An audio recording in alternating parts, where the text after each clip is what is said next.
الحمد لله رب العالمين والصلاة والسلام على أشرف الأنبياء والمرسلين نبينا محمد وعلى آله وصحبه أجمعين. وصلنا إلى باب ما يفسد الصوم ويوجب الكفارة. We reached the chapter of باب ما يفسد الصوم, the chapter, the things that corrupt your fasting, ويوجب الكفارة, and necessitate a كفارة. يقول الشيخ ابن عثيمين رحمه الله: قوله باب ما يفسد الصوم أي يبطله، والصوم يشمل الفرض والنفل. والعلماء رحمهم الله لهم أساليب في تسمية الأبواب معناها واحد ولكن تختلف لفظا. ففي الوضوء يسمون المفسدات نواقض، وفي الغسل يسمونها موجبات الغسل، وفي باب الصلاة يسمونها مبطلات الصلاة، وفي الصوم يسمونها مفسدات الصوم، وفي باب الإحرام يسمونها محذورات الإحرام، وكل هذه المعنى فيها واحد. So Al-Hajjawi now begins a chapter regarding the things that invalidate someone's fasting and necessitate and rulings regarding al-kaffara, and we'll talk about that. So the Shaykh says, rahimahullah, explaining the headline there, the title, he says, Babu ma yufsidu as-sawm, meaning invalidates it. So the things that corrupt your fast, meaning invalidate your fast. And sawm, fasting here, includes al-fard and al-nafl. So these are things that corrupt your fasting, whether it's fard or nafl. He says, and the ulama rahimahumullah, they have ways in naming their chapters, and the meaning is one, even though the wording is different. So for example, when it comes to wudu, they say the things that invalidate your wudu, they say nawaqid al-wudu. They call it nawaqid. And then when it comes to ghusl, they call it mujibat al-ghusl, the things that necessitate ghusl. And then when it comes to salah, they call the things that invalidate your prayer mubtilat as-salah, the invalidators of the salah. And then when it comes to fasting, they call it what? Mufsidat as-sawm. Mufsidat as-sawm. In al-ihram, they call it mahdhurat al-ihram. Mahdhurat al-ihram, meaning the forbidden things during ihram. And he's saying the meaning in all this is one. The meaning in all of this is one. قال رحمه الله: والمفسد للصوم يسمى عند العلماء المفطرات وأصولها ثلاثة ذكرها الله عز وجل في قوله: فالآن باشروهن وابتغوا ما كتب الله لكم وكلوا واشربوا حتى يتبين لكم الخيط الأبيض من الخيط الأسود من الفجر ثم أتموا الصيام إلى الليل. وقد أجمع العلماء على أن هذه الثلاثة تفسد الصوم، وما سوى ذلك سيأتي إن شاء الله الكلام عليه. He says, and these things that corrupt the fast, the ulama call it what? Al-mufattirat. Al-mufattirat, the things that break your fast. And the basis of these mufattirat goes back to three things, which Allah mentioned in His statement, فَالْآنَ بَاشِرُوهُنَّ وَابْتَغُوا مَا كَتَبَ اللَّهُ لَكُمْ وَكُلُوا وَاشْرَبُوا حَتَّى يَتَبَيَّنَ لَكُمُ الْخَيْطُ الْأَبْيَضُ مِنَ الْخَيْطِ الْأَسْوَدِ مِنَ الْفَجْرِ ثُمَّ أَتِمُّوا الصِّيَامَ إِلَى اللَّيْلِ. So now, have relations with them and yarhamukallah, and seek that which Allah has decreed for you, and eat and drink until the white thread of dawn becomes distinct to you from the black thread, then complete the fast until nighttime. And so he says the ulama are in agreement. There's a consensus that these three things corrupt the fast. And they are what? Intercourse, eating, drinking. Intercourse, eating, drinking, and it's all mentioned in this ayah. This is a consensus that these things break the fast. Now there's other things that we're going to talk about. Insha'Allah, he said. قوله ويوجب الكفارة. الكفارة هنا للعهد الذهني فهي الكفارة المعروفة عتق رقبة فإن لم يجد فصيام شهرين متتابعين فإن لم يستطع فإطعام 60 مسكينا. ويوجب الكفارة and necessitate a كفارة. His statement and necessitate a كفارة. الكفارة here is referring to the known كفارة in this as it relates to this aspect of fiqh, and it is freeing a slave, and if he can't find, then he fasts 2 consecutive months, and if he can't, then he feeds 60 poor people. That's the kafara as it relates to this. وسيأتي الكلام على هذا إن شاء الله. We're going to talk about al-kaffara once we reach it إن شاء الله. قال الحجاوي رحمه الله من أكل يقول الشيخ قوله من أكل من هذه شرطية وجوابه قوله فسد صومه، أي كأنه قال من أكل فسد صومه. هذا جواب الشرط، لأنه قال من أكل أو شرب أو استعط أو احتقن أو فعل كذا أو كذا أو كذا، ما هو الجواب؟ فقد فسد صومه. كأنه قال من أكل فقد فسد صومه، من شرب فقد فسد صومه، من استعط فقد فسد صومه، إلى آخره. قال الشيخ والأكل هو إدخال الشيء إلى المعدة عن طريق الفم. So Al-Hajjawi says there at the top what? Man akala. Whoever eats. And whoever eats. The Shaykh says this is a condition. Whoever eats. Okay, what's the answer now? He's saying whoever eats or drinks or ista'ata, this. Okay, what's the answer? Fasada sawmu. His fasting is corrupted. So he's going to mention a number of things, and then he mentions the answer at the end, and that is that his fasting is corrupted. So it's as if he's saying here at the top, whoever eats, his fasting is corrupted. And whoever drinks, his fasting is corrupted. And whoever administers something through the nose, his fasting is corrupted. And so on and so on. He's going to mention al-mufattirat. قال الشيخ, the Shaykh says, and eating, so this is the first mufattir. And that is eating. The Shaykh says, eating is to admit something into the stomach through the mouth. Is to admit something into the stomach through the mouth. قال رحمه الله وقولنا إدخال الشيء يشمل ما ينفع وما يضر وما لا يضر ولا ينفع، فما ينفع كاللحم والخبز وما أشبه ذلك، وما يضر كأكل الحشيشة ونحوها، وما لا نفع فيه ولا ضرر مثل أن يبتلع خرزة سبحة أو نحوها. وهذا مذهب الحنفية والمالكية والشافعية والحنابلة في من أكل ما لا يؤكل عادة.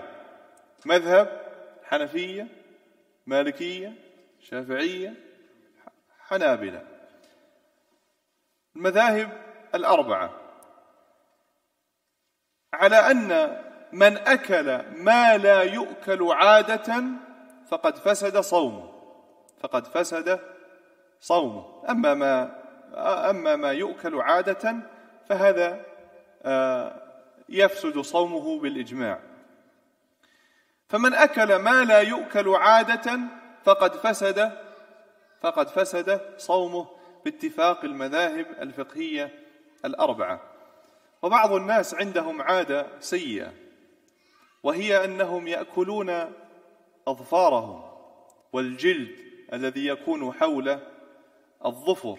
فمن فعل هذا متعمدا أي ابتلعه فقد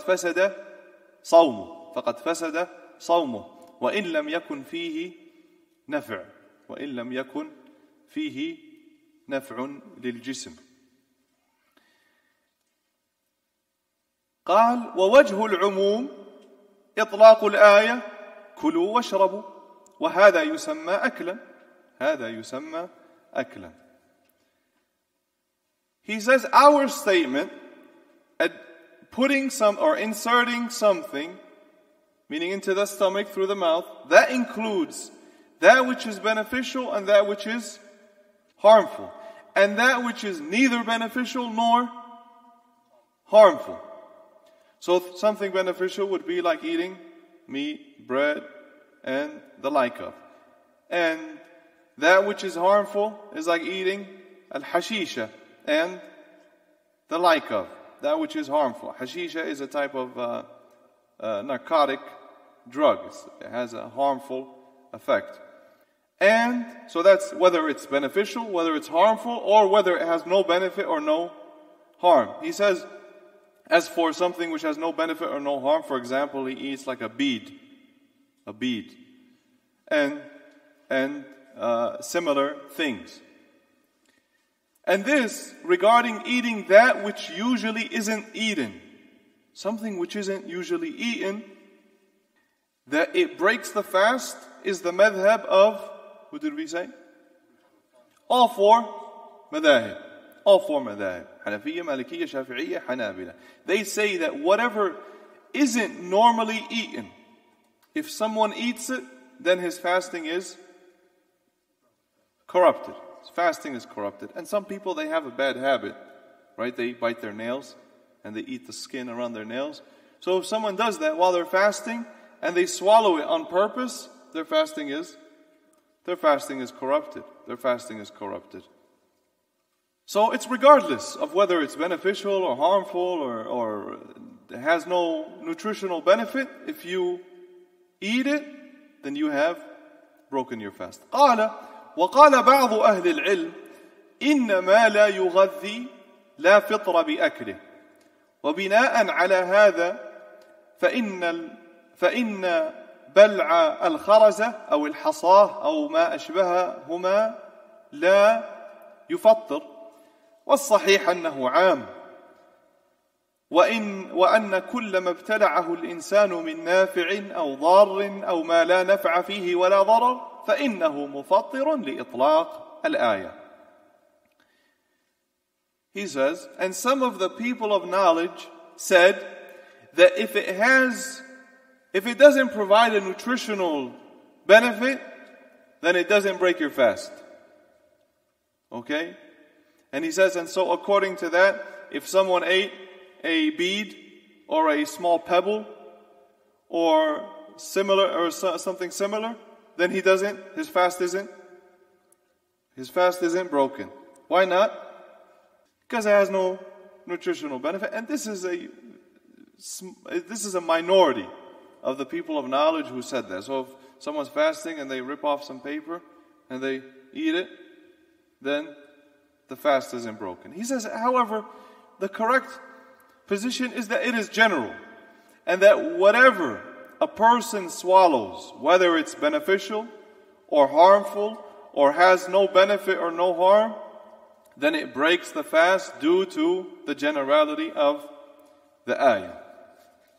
قوله أو شرب قال الحجاوي رحمه الله أو شرب قوله أو شرب قال الشيخ رحمه الله الشرب يشمل ما ينفع وما يضر وما لا نفع فيه ولا ضرر فكل ما يشرب من ماء أو مرق أو لبن أو دم أو دخان أو غير ذلك فإنه داخل في قول المؤلف أو شرب. Al-Hajjawi said, or drinks. Or drinks. The Shaykh says, his statement, or drinks, he says drinking includes that which is beneficial and that which is harmful and that which has no benefit or no, neither benefit nor harm.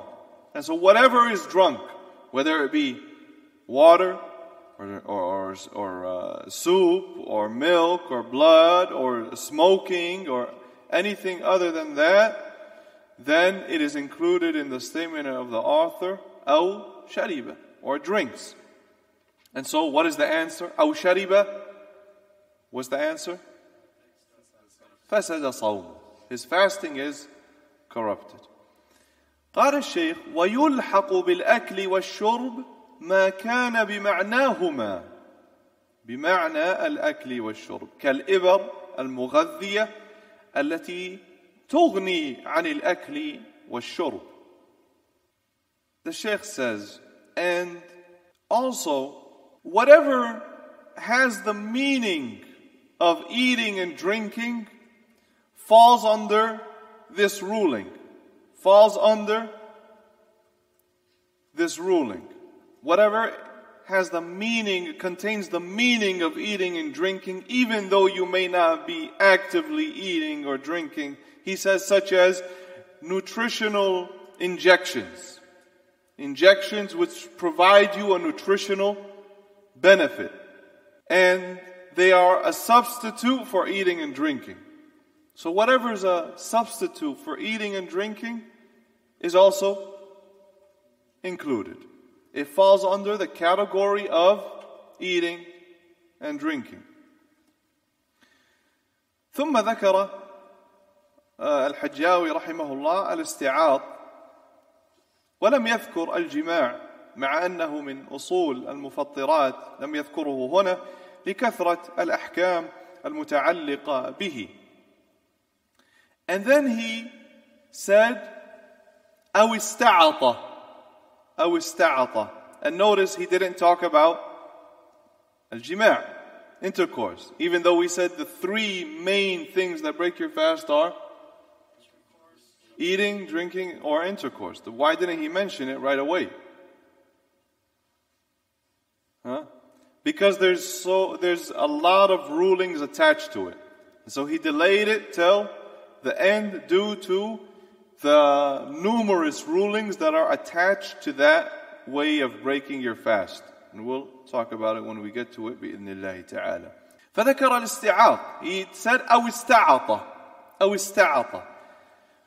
استعط, translate it, write it there above it as nasal administration. Nasal administration. قوله قال رحمه الله قوله أو استعط أي تناول السعوط.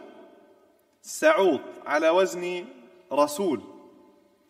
أي تناول السعوط والسعوط ما يصل إلى الجوف عن طريق الأنف فإنه مفطر.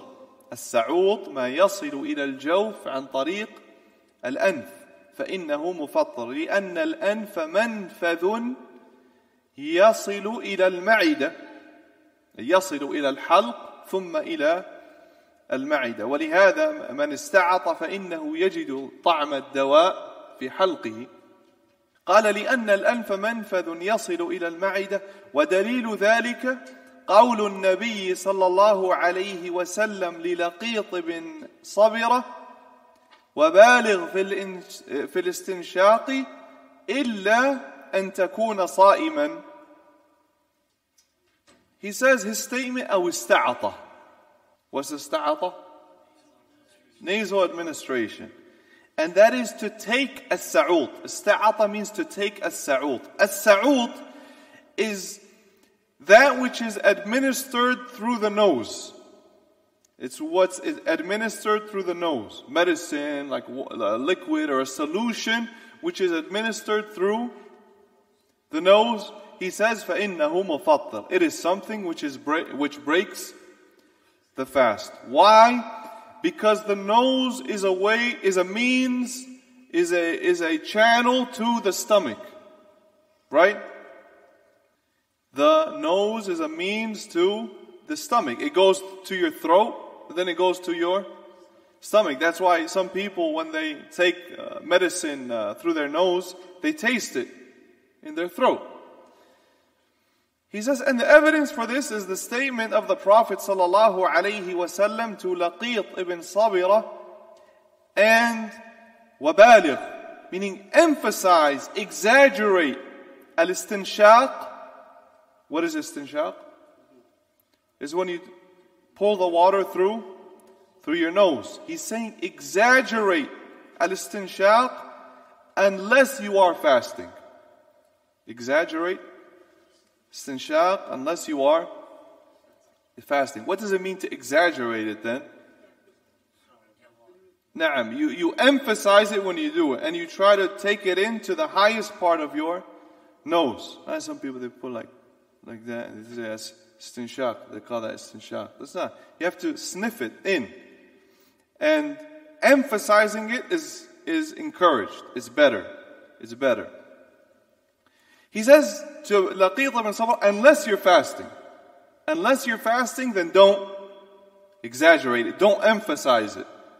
قال الشيخ رحمه الله وهذا يدل على أن الصائم لا يبالغ في الاستنشاق ولا نعلم لهذا علة إلا أن المبالغة تكون سببا لوصول الماء إلى المعدة وهذا مخل بالصوم وعلى هذا فنقول كل ما وصل إلى المعدة عن طريق الأنف أو الفم فإنه مفطر كل ما وصل إلى المعدة عن طريق الأنف أو الفم فإنه مفطر. He says رحمه الله, and this proves, meaning this hadith, what is it?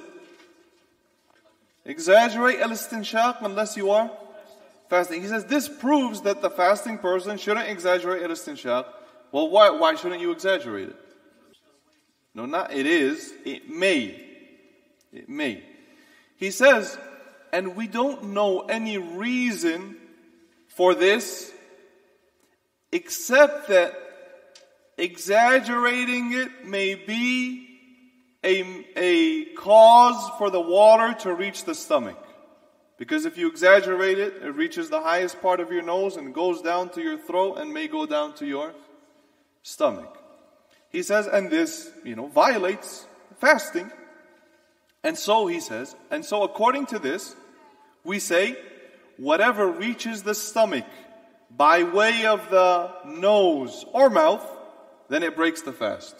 Whatever reaches the stomach by way of the nose or mouth, even more so, then it breaks the fast.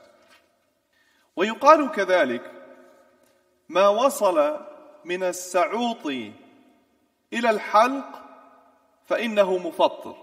إذا وصل إلى الحلق فإنه مفطر.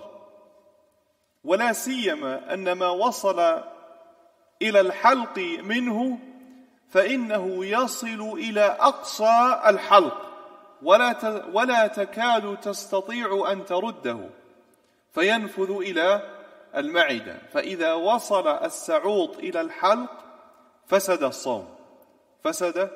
الصوم.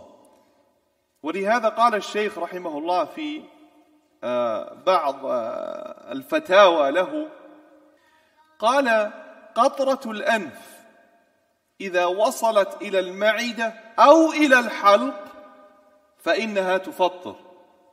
إذا وصلت إلى المعدة أو إلى الحلق فإنها تفطر، لأن النبي صلى الله عليه وسلم قال في حديث لقيط بن صبرة: بالغ في الاستنشاق إلا أن تكون صائما، فلا يجوز للصائم أن يقطر في أنفه ما يصل إلى معدته أو إلى حلقه وأما ما لا يصل إلى ذلك من قطرة الأنف فإنها لا تفطر الصائم. انتهى كلامه رحمه الله. Also, something which is also included in this ruling, because notice, what did we just say the Shaykh said?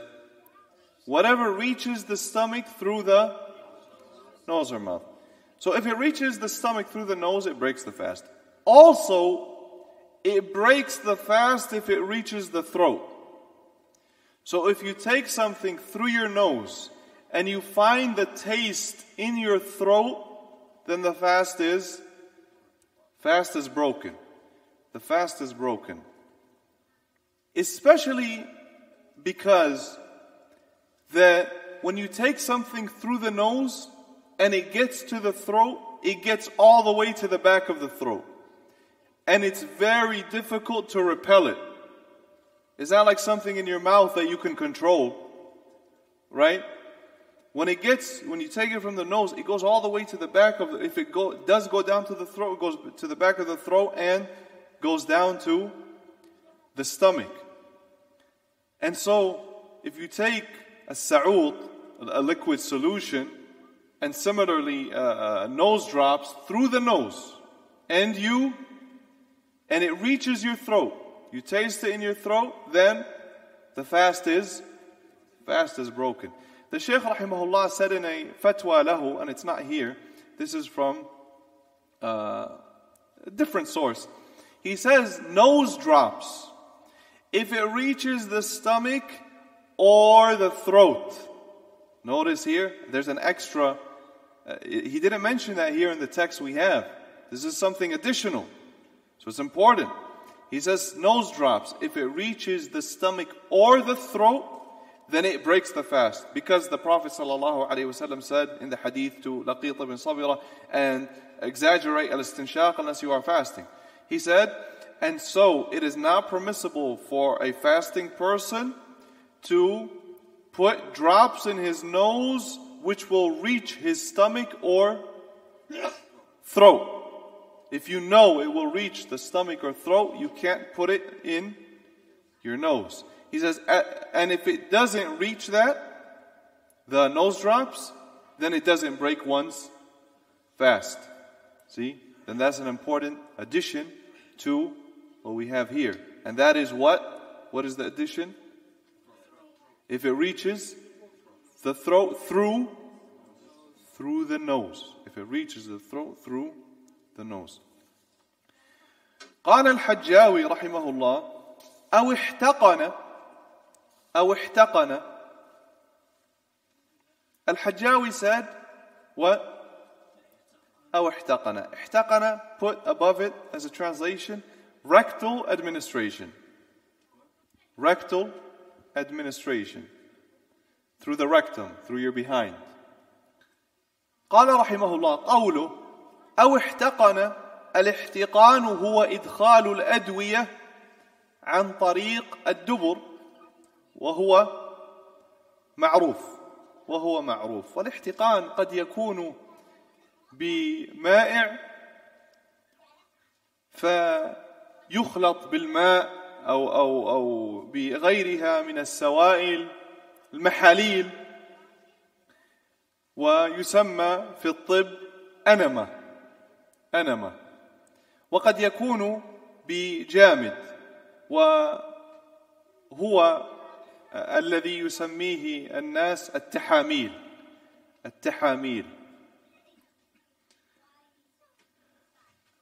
قال وهو معروف ولا يزال يعمل فإذا احتقن فإنه يفطر بذلك لأن العلة وصول الشيء إلى الجوف والحقنة تصل إلى الجوف أي تصل إلى شيء مجوف في الإنسان فتصل إلى الأمعاء فتكون مفطرة. فإذا وصل إلى الجوف شيء عن طريق الفم أو الأنف أو أي منفذ كان فإنه يكون مفطرا. هذا تعليلهم. وهذا هو المشهور من مذهب الإمام أحمد وعليه أكثر أهل العلم. وعليه أكثر أهل العلم. نعم، أكثر أهل العلم على أن من احتقن وهو صائم فقد فسد صومه. والمذاهب الفقهية الأربعة على هذا على تفصيل عندهم.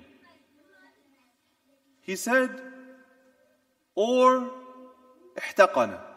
الجواب, his fasting is broken. The Shaykh says, al-ihtiqan is to take medicine through the behind, through the rectum. He says, and it's known. And this type of administration, they call it rectal administration. It could be with something which is liquid. Okay, it's mixed with water or some solution. It's a liquid form. And that's called in medicine enema. It's called what? Enema. Or it could be with something which is solid, and it's inserted from the behind, and it's called suppositories. Suppositories. It could be used as a laxative, but not every suppository is a laxative. He says, and it's known, and it's still done. It's not as common in the US, but it's more common overseas. It's more common overseas.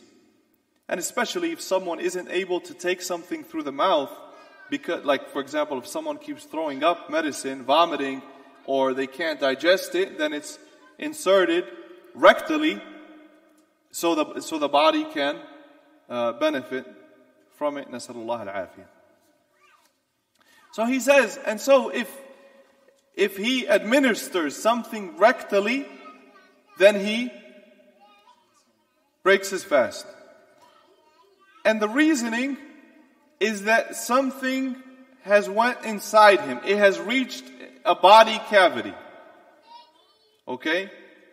It has reached a body cavity of a human being. And so it reaches the intestine. It reaches the large intestine if you take something rectally. And so, if it reaches a body cavity, this is their reasoning. Why does it break the fast? Because it reached the body cavity. It went inside your body and it reached the body cavity.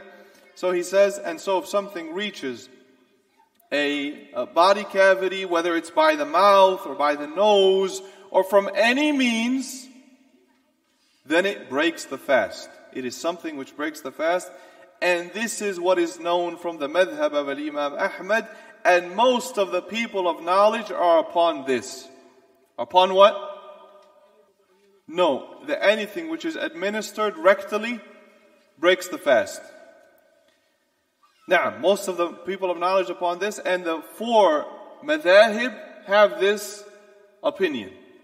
The four madhahib have this opinion, even though there is some details within those madhahib that we're not going to talk about. قال رحمه الله وقال شيخ الإسلام ابن تيمية رحمه الله لا فطر بالحقنة لا فطر بالحقنة لأنه لا يطلق عليها اسم الأكل والشرب لا لغة ولا عرفا وليس هناك دليل في الكتاب والسنة أن مناط الحكم وصول الشيء إلى الجوف ولو كان لقلنا كل ما وصل إلى الجوف من أي منفذ كان فإنه مفطر لكن الكتاب والسنة دل على شيء معين وهو الأكل والشرب. إذن فخالف شيخ الإسلام ابن تيمية رحمه الله في هذه المسألة تبعا لبعض أهل العلم قبله شيخ الإسلام وغيره وقالوا إن الحقن لا تفطر إن الحقن لا تفطر. So he says, and Shaykh al-Islam ibn Taymiyyah rahimahullah said that al-huqna does not break the fast. And al-huqna is what? rectal administration. It does not break the fast. Why? Because it's not called eating or drinking, not linguistically or in the customs and practices of the people. It's not considered eating and drinking. Nor is there any evidence from the Quran and Sunnah that the reason a fast is broken is because something reaches a body cavity. Okay, he's saying, what's the evidence that if something reaches a body cavity from any avenue, that it breaks the fast? The Shaykh says, and if that were the case, we would have said that whatever reaches a body cavity and from any way it breaks the fast. However, the Quran, the Kitab and the Sunnah have shown that something specific breaks the fast, and that is eating and drinking. And also whatever falls under the meaning of eating and drinking, as we said. That was the position of who? Shaykh al-Islam ibn Taymiyyah. And a small group of the people of knowledge.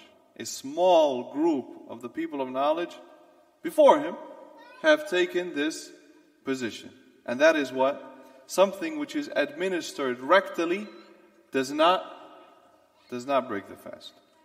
قال الشيخ رحمه الله وقال بعض العلماء المعاصرين إن الحقن إذا وصلت إلى الأمعاء فإن البدن يمتصها عن طريق الأمعاء الدقيقة وإذا امتصها انتفع بها فكان ما يصل إلى هذه الأمعاء الدقيقة كالذي يصل إلى المعدة من حيث التغذي به وهذا من حيث المعنى قد يكون قويا نعم لأن الاحتقان إذا كان بمائع فإن الجسم قد يمتص هذه السوائل فينتفع بها وإذا كان في الحقن أو في التحاميل مواد غذائية فإن الجسم قد ينتفع بها يمتصها وينتفع بها هكذا قالوا. He says, and some of the modern day ulama said that al-huqna, once it reaches the intestines, that the body absorbs it. Here he said through the small intestine. Allahu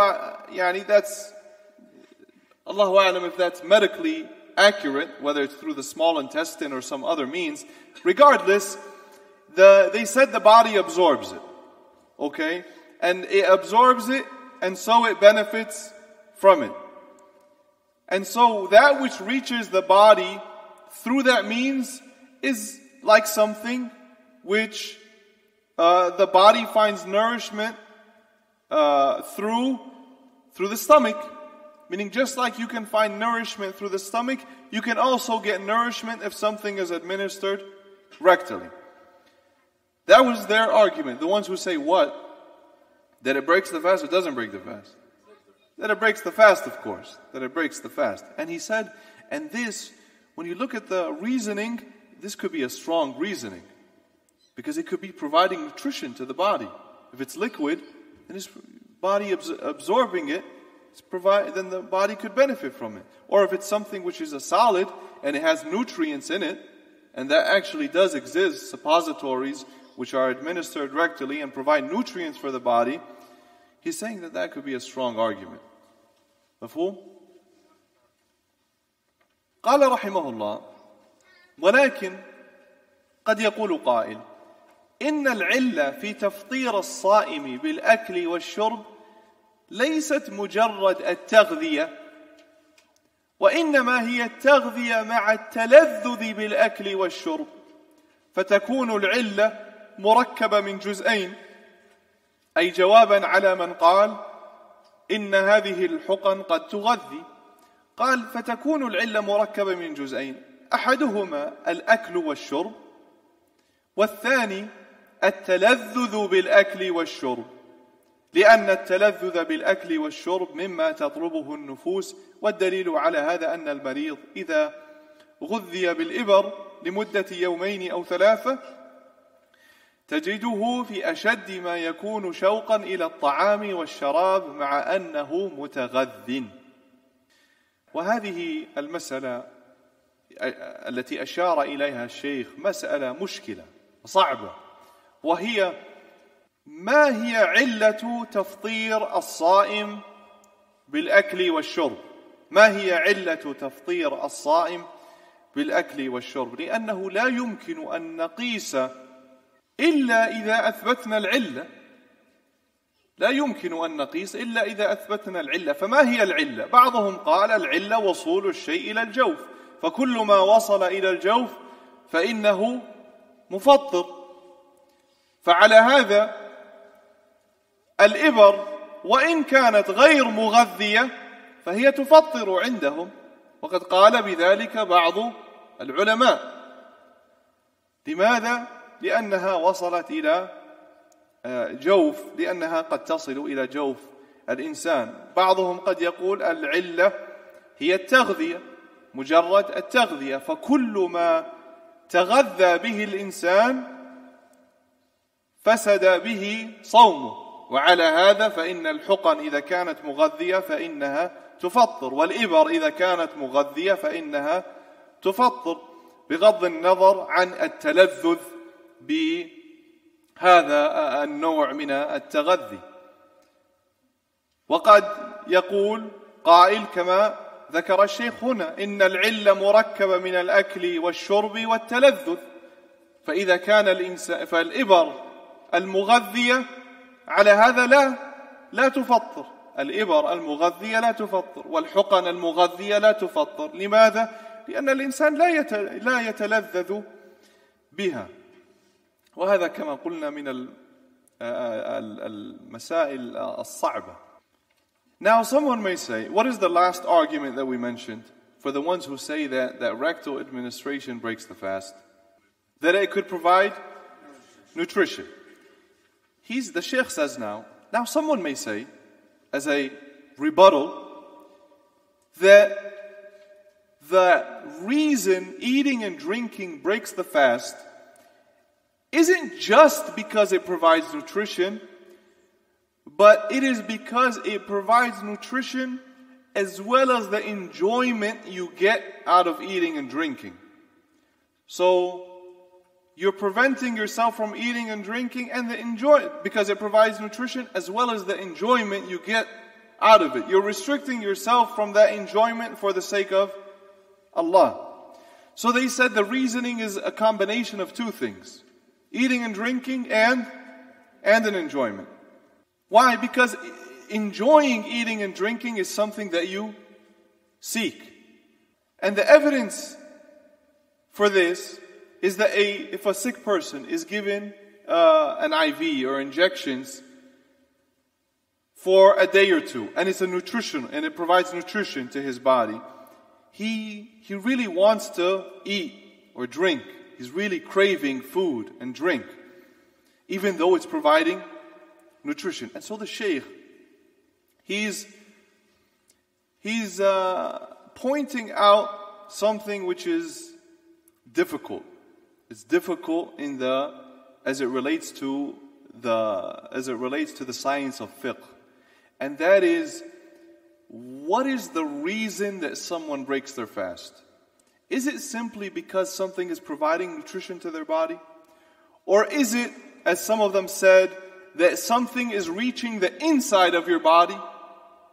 Or is it because this reason that it's nutrition but as well as the enjoyment of eating and drinking? What's the reason that something breaks your fast? Because you need to establish the reason if you want to compare other things to it.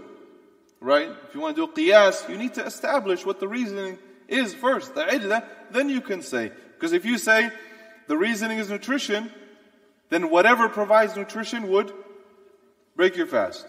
Whatever provides nutrition would break your fast. If you say the reasoning is something reaching your insides, then injections, even if they're not nutritional, break the fast or not? They break the fast even if they're not nutritional. And some of the ulama said that. Because it goes into the body just like food and drink goes into the body. Some said that what the Sheikh said here, that it's nutrition as well as the pleasure of eating and drinking. And so according to that, if someone takes nutritional injections, does it break the fast? No. Why not? Because there's no enjoyment with it. Or if someone takes something rectally which provides nutrition, does it break the fast? No, because it provides no enjoyment. Some said is whatever the text says breaks the fast, it breaks the fast. And if the text doesn't say it, then it doesn't break the fast no matter what it is.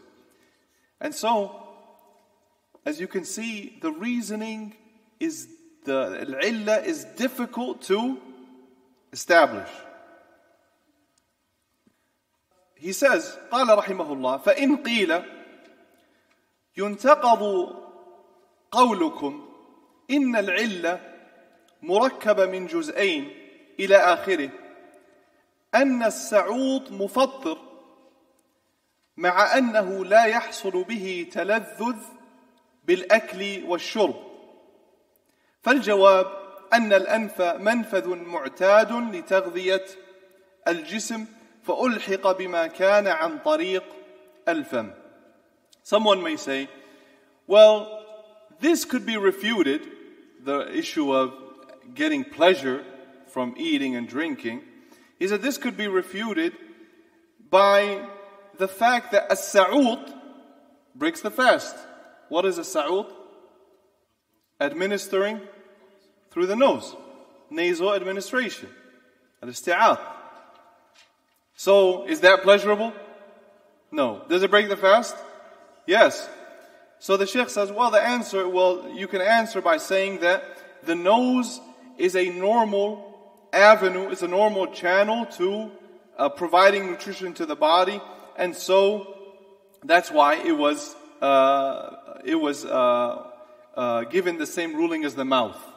Okay, because you can take things through the nose. You can take through the nose.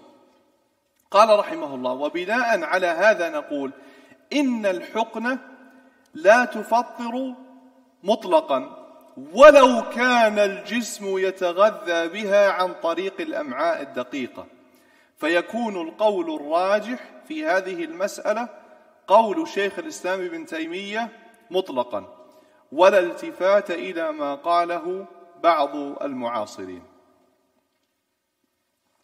وهذا القول هنا في الحقيقة غريب من الشيخ.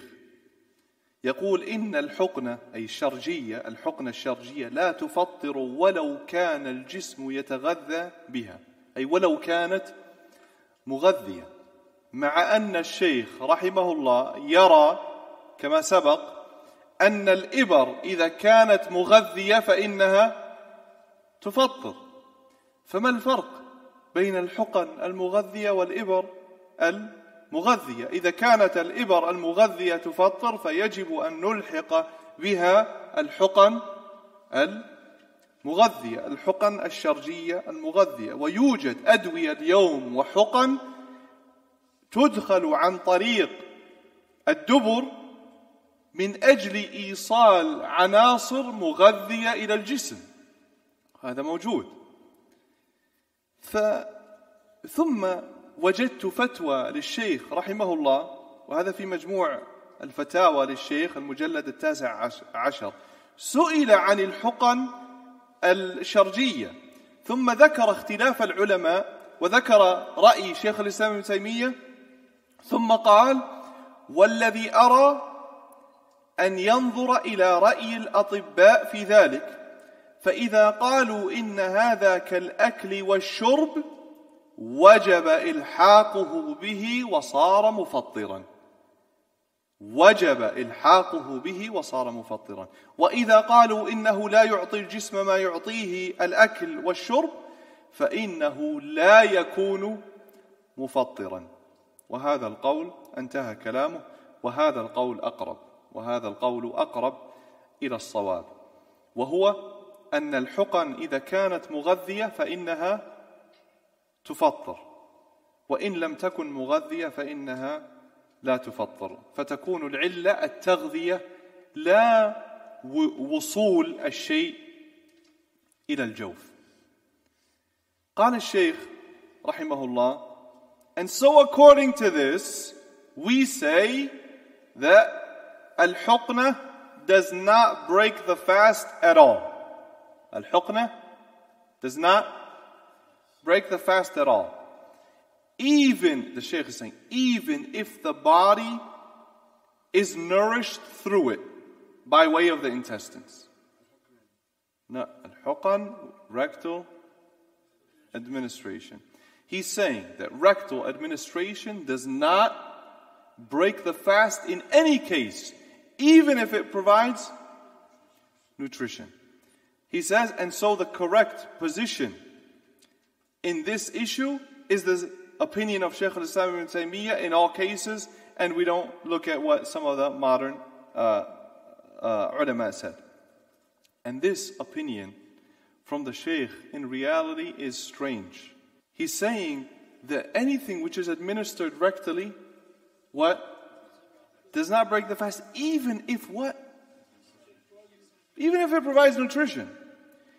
Even though the Shaykh holds the position, as we previously mentioned, that injections that provide nutrition break the fast. So what's the difference?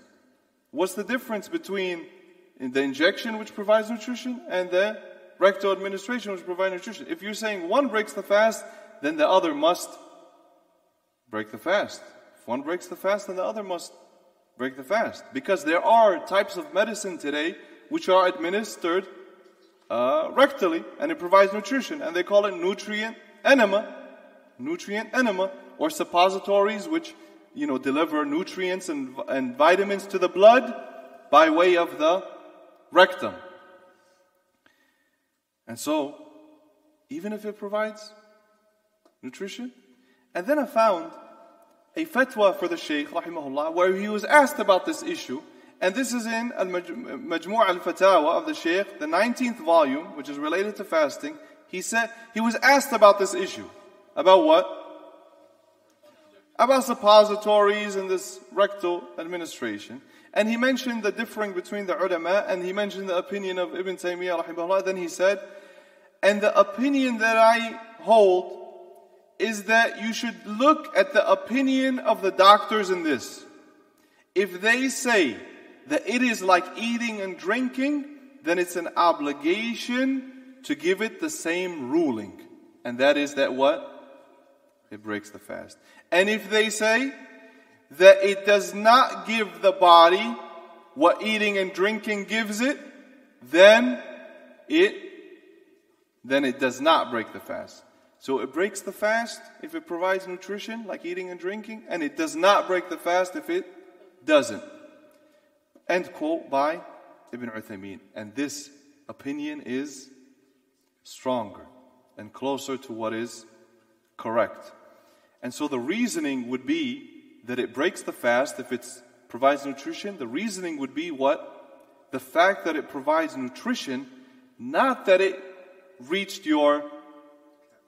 a body cavity. Okay? طيب. Conclusion? What's the conclusion? Regarding al-huqan, al-ihtiqan? That's it. Allah musta'an. أحسنت. طيب. One second. قال رحمه الله: ومن الحقن المعروفة الآن ما يوضع في الدبر عند شدة الحمى، ومنها أيضا ما يدخل في الدبر من أجل العلم بحرارة المريض وما أشبه ذلك، فكل هذا لا يفطر.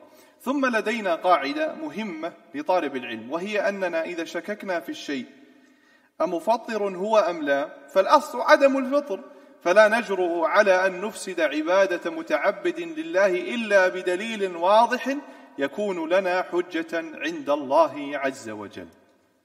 He says, and one of these types of things that are administered rectally, which are known now, is that which is used when someone has a very high fever. As we mentioned, that some people, they can't hold down the medicine through their stomach, so it has to be administered through a different avenue. It has to. So Allah al-afiyah. He said some which is used for high fever, and some is to know the temperature of a sick person. He says all of this doesn't break the fast. And he says, and we have an important principle for the seeker of knowledge. And that is that if we have doubts about something, does it break the fast or not? Then the basis is what? That it doesn't. That it doesn't break the fast. He says, and so we don't risk corrupting someone's worship for Allah unless we have a clear proof with Allah Azza wa Jal. Okay, so we can't say, no, that person's ibadah is invalid, that's fasid, that's that, unless you have a clear proof with Allah Azza wa Jal. You have a clear argument with Allah Azza wa Jal. طيب. ونكمل إن شاء الله في المجلس القابل وصلى الله وسلم على نبينا محمد وعلى آله وصحبه وسلم.